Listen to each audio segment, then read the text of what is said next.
इस वीडियो में हम लोग देखेंगे कि HMI को PLC से कैसे कम्युनिकेट करना है। और ये हमारा सेटअप एक ब्रीफ कर दें कि हमारे पास में HMI है और PLC है।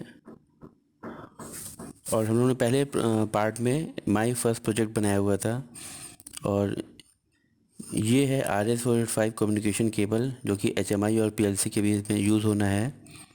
तो देखिए ये केबल का वन साइड पोर्ट है CL पोर्ट और दूसरी तरफ फ्री एंड वायर्स हैं यहाँ पर।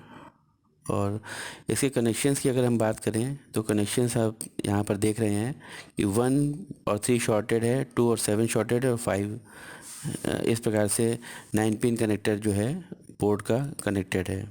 1 3 2 5 प्लस 7 और 5। बैक साइड ऑफ अगर हम लोग HMI पे आते हैं तो ये जो केबल है RS485 से कम्युनिकेट करेंगे हम लोग। तो COM2 पे ये कनेक्ट होगा। COM2 जो है HMI का RS485 के लिए कॉन्फ़िगर्ड है। तो ये COM2 पे हम लोगों ने इसको लगा दिया है सीरियल पोर्ट का केबल। और इसके जो फ्री वायर्स हैं ये 4 वायर्स हैं जिसमें से रेड और ब्लैक जो वायर है वो हम लोग यूज़ करेंगे और शील्डिंग वायर और ग्राउंड वायर यूज़ नहीं करेंगे। रेड वायर हम लोग को D1 पे लगाना है और ब्लैक वायर D0 पे लगाना है। जैसा कि हम लोगों ने यहाँ पर देखा है रेड वायर D1 पे और ब्लैक वायर D0 पे। तो ये हमारा RS485 का हमने केबल कनेक्ट कर दिया है। और PLC पे अगर ऑन करके देखेंगे तो PLC में अभी एरर ब्लिंक कर रहा है। और क्योंकि PLC में कोई भी प्रोग्राम नहीं पड़ा है इस वजह से एरर ब्लिंक कर रहा है। और SL जो सीरियल कम्युनिकेशन की लाइट है वो अभी बिल्कुल भी ग्लो नहीं कर रही है। इसको हम लोग नोटिस करेंगे जब कम्युनिकेशन होने लगेगा कि सीरियल लिंक की जो लाइन है इंडिकेटर है वो ब्लिंक करेगा। अब हम लोग HMI के प्रोग्राम पे आ जाते हैं। तो यहाँ पर देखें हम फर्स्ट प्रोजेक्ट जो हम लोग ने बनाया था उसके आगे से कंटिन्यू करेंगे इसको। तो वहाँ पर हम लोग ने RS485 में Modbus RTU COM2 port define किया था। तो COM2 में RS485 पोर्ट है, स्पीड है 19/200, इवन पैरिटी है, स्टॉप बिट 1 है। यही कम्युनिकेशन सेटिंग हमें PLC पे भी रखनी होगी। तो इसको ओके कर देते हैं। और यहाँ पर मॉडबस इक्विपमेंट में देखते हैं स्लेव आईडी जो है 1 है। इसको भी नोट करना होगा कि हमारा PLC का स्लेव आईडी 1 होना चाहिए। इसको बंद करते हैं और अब PLC को प्रोग्राम करते हैं इस कम्युनिकेशन सेटिंग के लिए। तो PLC का सॉफ्टवेयर जो है वो ओपन कर लेते हैं। श्नाइडर का PLC software eco structure machine expert basic है जो कि TM200 सीरीज़ को PLC प्रोग्राम करने के लिए यूज़ होता है। PLC सॉफ्टवेयर ओपन हो गया है और सबसे पहले हम लोग प्रोटेक्शंस इनएक्टिव कर लेते हैं और इसको अप्लाई करेंगे। और इसके बाद कॉन्फ़िगरेशन टैब में आकर PLC मॉडल सेलेक्ट करना होगा जो PLC मॉडल हम कम्युनिकेट करना चाहते हैं। तो हमारे पास में TM200 सीरीज़ का PLC है और TM200 CE40U मॉडल है और उसको यहाँ पर सर्च करना होगा। और TM200 CE40U मॉडल को हम लोग सेलेक्ट करके ड्रैग एंड ड्रॉप करेंगे यहाँ पर। तो वो पेस्ट हो जाएगा और अप्लाइड हो जाएगा। PLC मॉडल सेलेक्ट करने के बाद यहाँ पर देखिए सीरियल लिंक आ रहा है और यहाँ पर 19200 इवन पैरिटी है और स्टॉप बिट 1 है, डिफ़ॉल्ट पे ही है। और यही सेटिंग्स हमारी HMI पर भी थी कम्युनिकेशन सेटिंग। और यहाँ पर देखिए मॉडबस में जब हमने क्लिक किया है यहाँ पर एड्रेस में स्लेव है और स्लेव हमारा PLC रहेगा। और नोड ID 1 था वहाँ पर, तो एड्रेस भी 1 यहाँ पर है स्लेव ID का। तो हम लोगों ने PLC का सेटिंग और HMI का कम्युनिकेशन सेटिंग मैच करा लिया है। और देखिए इम्पॉर्टेंट है कि हमारे पास स्लेव आईडी भी मैच होना चाहिए। यहाँ पर जैसे एड्रेस 1 पड़ा हुआ है ये स्लेव आईडी है 1। हम लोग प्रोग्रामिंग पे आते हैं PLC के और एक बिट छोटा सा प्रोग्राम बना लेते हैं डाउनलोड करने के लिए। तो सिस्टम बिट लेते हैं और %SQL रन मोड है। मैं चाहता हूँ कि 1 सेकंड वाला बिट ले लें जो कि 1 सेकंड में ऑन ऑफ हो। तो %S6 1 सेकंड का टाइम बिट है। तो 1 सेकंड में ये पल्स है बेसिकली। और इसके बाद हम यहाँ पर आउटपुट में एक बिट लेते हैं मेमोरी बिट। तो %M1 ले लेते हैं। %m1 मेमोरी बिट हो गया। और इसमें हम लोग कमेंट ऐड कर देते हैं मेमोरी बिट पर पल्स बिट, पल्स बिट या पल्स 1 सेकेंड कर देते हैं। तो पल्स 1 सेकेंड मैंने कमेंट ऐड कर दिया है %m1 बिट पे। और इस m1 बिट को हम लोग वहाँ पर कम्युनिकेट करेंगे और चेक करेंगे PLC HMI में कि ये कम्युनिकेट कर रहा है या नहीं कर रहा है। क्योंकि ये 1 सेकेंड का बिट है तो ऑन ऑफ 1 सेकेंड में ऑन ऑफ होता रहेगा स्टेटस।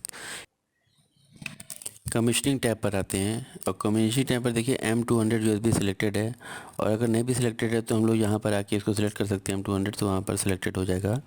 फिर USB पोर्ट सेलेक्ट करने के बाद लॉगिन करते हैं तो PLC जो है उसमें ये बेसिक सॉफ्टवेयर जो हम लोगों ने बनाया है सिंगल लाइन का रंग, वो डाउनलोड कर रहे हैं। तो लॉगिन होने के बाद PC to controller option active हो जाता है। तो ये डाउनलोड ऑप्शन हम लोग क्लिक करेंगे, डाउनलोड हो गया। फिर स्टार्ट कंट्रोलर भी क्लिक करेंगे तो कंट्रोलर रन बोर्ड में आ जाएगा। और यहाँ पर इस प्रोजेक्ट को सेव कर लेते हैं हम लोग। तो सेव करते हैं, डेस्कटॉप में सेव कर लेते हैं। इसका नाम दे देते हैं प्रोजेक्ट का टेस्ट प्रोजेक्ट। तो ये प्रोजेक्ट सेव हो गया है मेरा और स्टार्ट कंट्रोलर भी हो गया है। अब प्रोग्रामिंग पे आते हैं तो हम लोग देख रहे हैं ऑनलाइन भी है, PLC रन पर भी है। और ये M1 जो बिट है वो 1 सेकेंड में ऑन ऑफ हो रहा है। तो इस बिट को हम लोग HMI पे एसेस करेंगे ताकि हमें ये मालूम पड़े कम्युनिकेट हो रहा है या नहीं हो रहा है डेटा। अब यहाँ से लॉग आउट कर लेते हैं और HMI की तरफ चलते हैं। HMI सॉफ्टवेयर देखिए ओपन किया मैंने और यहाँ पर एक लैंप लेते हैं ड्रॉ टैब के अंदर, लैंप जो कि इंडिकेट करेगा स्टेटस ऑफ मेमोरी बिट। तो लैंप को क्लिक करेंगे तो यहाँ पर ये ऑप्शंस ओपन हो जाता है। नेम है लैंप 01 और वेरिएबल यहाँ पर देना होगा हमें। अभी हमने वेरिएबल डिफ़ाइन नहीं किया है इसमें एक भी, तो आइए वेरिएबल डिफ़ाइन करते हैं एक। तो ये वेरिएबल्स हैं, यहाँ पर क्लिक करना होगा। और जब यहाँ पर क्लिक करेंगे तो यहाँ पर देखिए न्यू वेरिएबल्स का ऑप्शन आ रहा है। और न्यू वेरिएबल्स को जब क्लिक करेंगे तो वेरिएबल्स ऐड कर सकते हैं हम लोग यहाँ से। तो यहाँ पर वेरिएबल नेम है और डेटा टाइप क्या है वेरिएबल का। तो क्योंकि मेमोरी बिट था हमारा M1 वहाँ पर PLC में, तो वो बूल टाइप है 01। और वेरिएबल नेम रखते हैं बूल, इसका वेरिएबल नेम दे देते हैं पल्स बिट। तो वेरिएबल नेम पल्स बिट दे दिया है, बूल है। और यहाँ पर एक्सटर्नल सेलेक्टेड है यानी कि PLC से डेटा आना है। और डिवाइस एड्रेस देखिए जैसे मैंने क्लिक किया तो यहाँ पर ऐसा आ रहा है 0011100।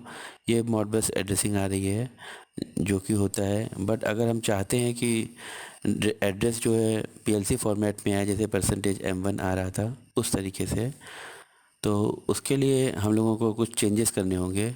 आइए उसको देखते हैं। उसके चेंजेस करने के लिए मॉडबस इक्विपमेंट में फिर से आएंगे एक बार हम लोग। और यहाँ पर जहाँ पर स्लेव ID 1 पड़ा था और इसके बाद नीचे यहाँ पर देखिए IEC सिंटेक्स लिखा हुआ है।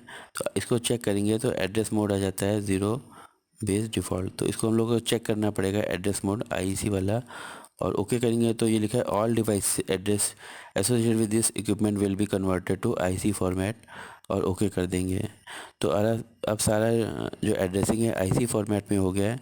और दोबारा से अगर हम लोग वेरिएबल क्रिएट करते हैं तो देखिए बूल, और फिर से इसको वेरिएबल नेम देते हैं पल्स बिट, एक्सटर्नल है। और जब हम यहाँ पर डिवाइस एड्रेस में राइट साइड में क्लिक करेंगे तो देखिए %mi करके आ रहा है और %s PLC फॉर्मेट में ही एड्रेसिंग आने लगा है। और अगर जैसे %m0 लिखा हुआ है और हमें ऑफसेट M1 लिखना था, उसको चेक कर लेते हैं PLC में। तो हमारा मेमोरी बिट M1 है, %m1। तो इसको लिखने के लिए यहाँ पर हमें HMI वाले में %mi लिखा हुआ है तो ऑफसेट को हमें 1 करना होगा। तो आप रिव्यू पे देख रहे हैं %m1 लिख गया है और इसको फिर ओके कर देंगे। तो डिवाइस एड्रेस %m1 फिर ओके कर देंगे।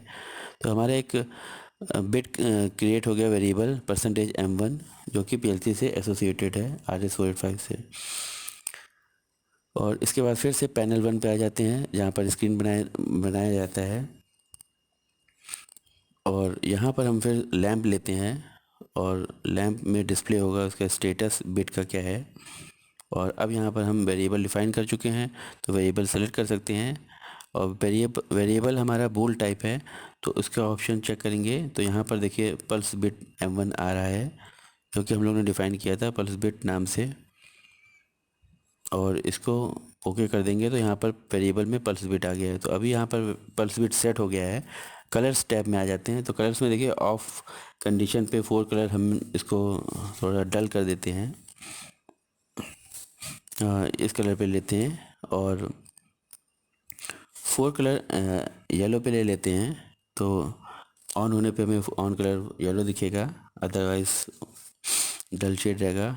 और ओके करते हैं तो देखिए ये हमारा इंडिकेटर हो गया है जो कि मेमोरी बिट से एसोसिएटेड है M1 से। और इसको थोड़ा बड़ा कर लेते हैं ताकि विजिबल हो प्रॉपर आपको। अब इसको सेव करके हम लोग इसको डाउनलोड करेंगे HMI पर इस सॉफ्टवेयर को। तो केबल हमने वहाँ पर लगा दिया है HMI के बैक पर USB केबल, प्रोग्रामिंग केबल। और उसके बाद टारगेट करेंगे और डाउनलोड करेगा। इस प्रोजेक्ट में सेम केबल यूज़ हो रहा है मेरा, प्रोग्रामिंग केबल PLC प्रोग्राम करने के लिए भी और HMI के लिए भी। देखिए केबल लगाने के बाद जब हम लोग ने उसको डाउनलोड टारगेट किया तो डाउनलोड हो रहा है। और इसको भी यस करना होगा। प्रोजेक्ट HMI में डाउनलोड हो चुका है। डाउनलोड होने के बाद देखिए प्रोजेक्ट में वो जैसा हम लोगों ने डिज़ाइन किया था वैसे HMI में आ गया है। और ये ब्लिंक कर रहा है डिस्प्ले, यानी कि PLC कम्युनिकेट कर रहा है और HMI PLC आपस में कम्युनिकेट कर रहे हैं RS485 से, क्योंकि हम लोग ने कम्युनिकेशन सेटिंग और वायरिंग सही किया हुआ है। और ये देखिए इंडिकेशन लैम्प का हो रहा है 1 सेकंड पे ऑन ऑफ। और अगर PLC पे हम नोट करें इसके इंडिकेशंस पे सिस्टम LEDs पे जो PLC पे है, देखिए सीरियल लिंक का जो लाइट है LED वो ब्लिंक कर रहा है। तो देख रहे हैं सीरियल लिंक ब्लिंक कर रहा है, LED पावर ऑन है, रन मोड पे है और कम्युनिकेशन हो रहा है, इसलिए सीरियल लिंक का लाइट ब्लिंक करेगा। तो होप कम्युनिकेशन आप लोग कर लेंगे। नेक्स्ट वीडियो पे देखेंगे कि PLC को ईथरनेट से कैसे कम्युनिकेट करना है।